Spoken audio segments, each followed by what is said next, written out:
How does a caterpillar turn into a butterfly? While there are some distinct physiological differences between butterflies and moths, they look and act quite similarly to the average observer and live through a nearly identical life cycle that can be broken down into 4 different stages. Butterflies begin their lives as tiny eggs, and they're voraciously hungry from the start. The plants on which these eggs are laid then become the first meal for the hatching caterpillar. The hatched caterpillar constitutes the second stage of the life cycle, and they spend nearly this entire stage feeding. Similar to a bear building up body fat to readying itself for hibernation, caterpillars are feasting to prepare themselves for the chrysalis. The body they start with won't be enough for the task either. The typical caterpillar will shed their skin via molting 4 or 5 times during this stage in the life cycle, and it's a startling metamorphosis in its own right.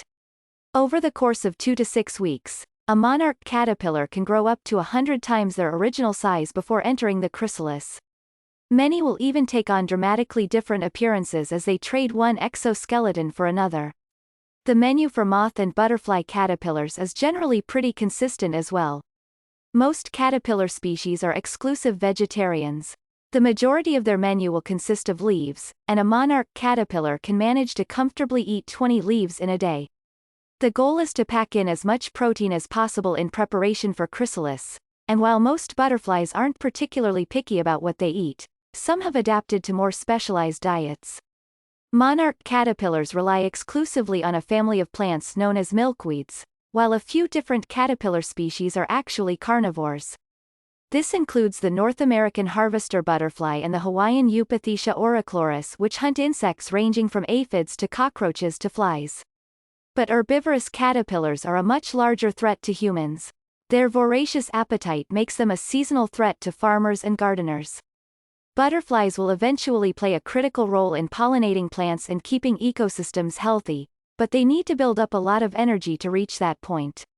Initiating the chrysalis out of the stages of a butterfly's life cycle, most species will spend more time preparing for chrysalis than they spend actually in a state of a chrysalis. Most caterpillars will continue their feeding process for a period of anywhere from 2 to 5 weeks. Although this can vary depending on the species, availability of food sources, and potential threats. This is the phase with the highest fatality rates, so caterpillars typically don't take their time when trying to reach the appropriate size. Their chemistry tells them when it's time to initiate chrysalis. The hormone ecdysone triggers the various molting processes, and that, along with lagging numbers of a different chemical known as juvenile hormone, instinctively leads the caterpillar away from its food source and towards a more secluded environment where they can enter chrysalis with the highest level of survival. Where the caterpillar hides can vary depending on the species and environment. Some hang from concealed tree limbs, hide underneath fallen leaves, or even burrow into the ground for safety. Species throughout the world have developed camouflage techniques that allow them to disguise themselves as anything from stray leaves to bird droppings, while others take on brighter colors that are designed to scare off predators with the threat of poison. This is important because the chrysalis itself doesn't have much in the way of defensive mechanisms. The transformation process starts when a butterfly sheds its last exoskeleton and reveals the shiny and solid body shell underneath known as a chrysalis.